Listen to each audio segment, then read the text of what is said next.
Welcome back, everybody. Cliff again. Decided to start a campaign of Assault. We're in 41, Red Horizon. We're doing the historical campaign where you fight 4 scenarios, and which scenarios they are depends upon how well you do.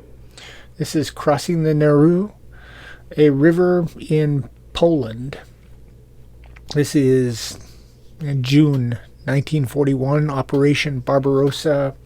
We're probably like 100 miles northeast of Warsaw, trying to cross the Narew River to press on toward Białystok. The Germans in this particular scenario are going to be entering from the west, along the western edge, and the Soviets will be defending on the eastern edge. As you can see, the blue and the red respectively. We have 3 objective hexes that we need to take. The Germans are trying to press across and take those objectives, and we have 8 turns to do it in. Unlike our previous scenario with Bunker Hill, we're going to increase the complexity of the game just a little bit, showing off some more of its abilities. This is the first release of Assault Red Horizon, and with that, it did not have yet, when it was released, off-board artillery or tactical airstrikes. So this campaign does not have that, so it's not as complex as it could be. But we are going to play with command cards, and we are going to play with command points. And, yeah, that will increase the complexity a little bit. And we'll also be playing, yeah, that's it. With our campaign, we have core units that we have to select, that you follow throughout your mission, and within the campaign, those units can gain experience. So that's another kind of complexity. We can have experienced units or less experienced units. So, yeah, starting to show off a little more. When we finish this campaign, I'm going to play a campaign in the upcoming volume, which is Assault Sicily 43, where we're going to add in unit status tracking. And we'll also add in tactical air support and off-board artillery, which includes naval bombardment. So that'll be showing off all the bells and whistles, the complete crunchiness. So between the last little scenario, now this intermediate complexity, then the last will be as complex as it gets, which is not hard, but it's a lot of fun. So in the campaign, the first thing we have to do is pick our core units. So to do that, we're actually going to, let's do the other button. Yeah, left-handed. We have down here to pick our formations. There are formation cards that I mentioned before. For the Germans, we have armor, infantry, and artillery. We're going to get one of each of these to be our core formations. And what we do is we draw 2, and we pick the one we want to use. So what I'm going to do is I'm going to shuffle all of these. Shuffle, shuffle, shuffle. And the Soviets, armor, infantry, artillery. We're playing this two-handed. We're going to play campaign for both of them. Armor, our choices are this. Come on, get down there. This or that. This or that. Okay, here I've got a medium tank section with 2 Panzer IVs and a Panzer 38T. And see the 2 little guys down there in the white circles saluting at us? That gives us 2 command points. So they're pretty good tanks. Or we could take a Panzer 38, 2 Panzer IIs, and a rifle unit and get 3 command points. We could have 3 weak tanks and a rifle and 3 command points. Means we could activate 3 things to do something. Or we can have 2 better tanks and a light tank and only 2 command points. I'm going to take the medium tanks, and I'm going to flip this back and put it back here. This is going to be a core unit. For infantry, we get this or that.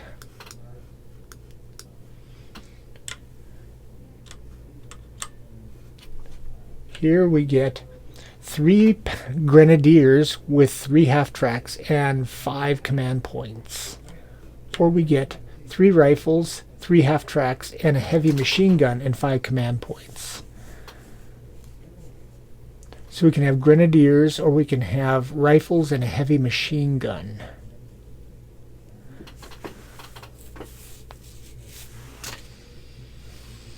Let's take a look at the difference between grenadiers and rifles for a moment before we decide. Here's a rifle.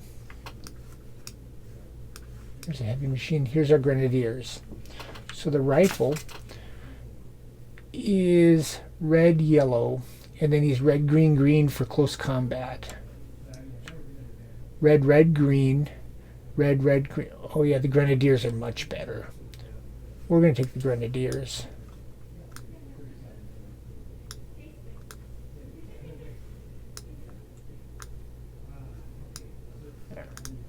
We're taking the grenadiers. We'll put this one back. And then for artillery, we have this or this.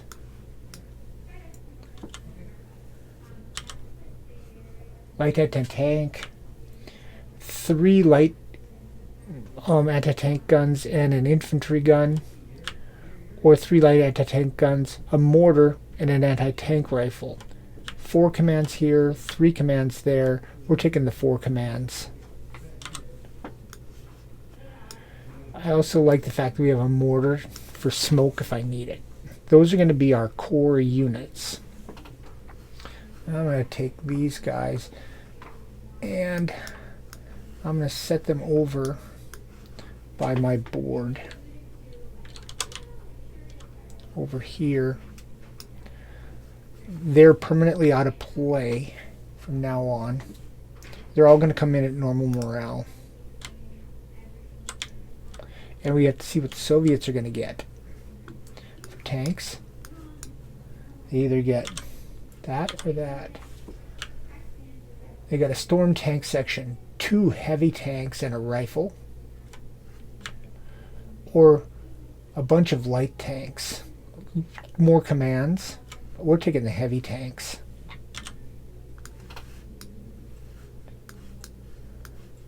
And for infantry, they could have a rifle platoon, 5 rifles, a mortar, a machine gun, anti-tank rifle, and 6 commands. Or they could have heavy rifles, a infantry gun, mortar, machine gun, anti-tank rifle, and 5 commands. They want all the commands they can get. And for artillery, support guns, got a 76 infantry gun, rifle, and a mortar, 4 commands. 2 76s. We want this one with 4 commands. That's going to be their core units for this campaign. Let's get them up here. Where's my map at? There we are. I had them there. I'm going to put these guys about here. I'm going to get this little bowl of... Let's unlock him. Just move him down here. I'm going to lock him again. Don't want to knock them over. Put these guys down here. That's going to be the Soviets.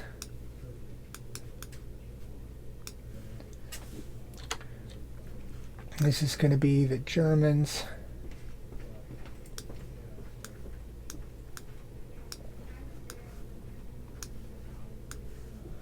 There. That's our core.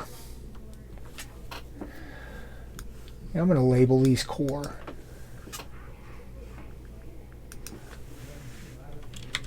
Core units. There. I can't spell.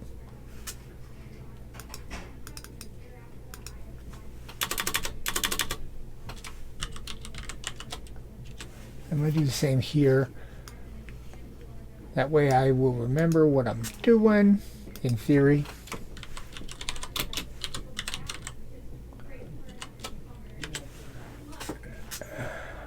There. And then these tell us what we need to draw. And I will get all those drawn. And I'm going to be tracking them on this particular spreadsheet. I can't do it. On a spreadsheet. Yeah, what's the easiest way to do this? What if I just flip this out of the way for the moment? On a spreadsheet. We're going to track our 4 missions, scenarios. First one is Red Dawn. We'll track our victory points and the result. And for the Germans and the Soviets, I have to track each unit and whatever experience level they're at, and I'll keep notes of what's happening as I play. So that's the plan. So here we are. I'm going to set these up, and obviously we're playing in Tabletop Simulator. This mod is out. We get 8 turns. I'm using this as our turn marker. This particular marker for victory points I'm going to use as a turn marker. And we've got to press up. At least we were mechanized infantry. We're in half tracks. They should help. But we're going to have to face up against anti-tank guns. So we have to protect those half tracks from the anti-tank guns so we don't get blown away. Our Panzer IVs are going to have to press up and take out some anti-tank guns. Don't really have any infantry. Smoke cover here. With this, we've got our tanks, grenadiers loaded up. I'm probably not going to have artillery. I'm going to get another infantry unit randomly to reinforce us. They're going to get their infantry alone, along with a couple anti-tank guns. So their infantry alone. They've got anti-tank rifle to watch out for. They got a mortar to smoke. They got a machine gun. They got some rifles. And they're going to get a couple of medium anti-tank guns, which are going to be down here. The Soviet medium anti-tank guns. Infantry are 45s. So they'll get a couple of 45s to pepper us with. I will get this set up and we will begin our campaign shortly, and I'll continue to play some other stuff to intersperse it. Hope you enjoy it. Let me know what you think in the comments below, and I will see you next time after I get this set up. Later.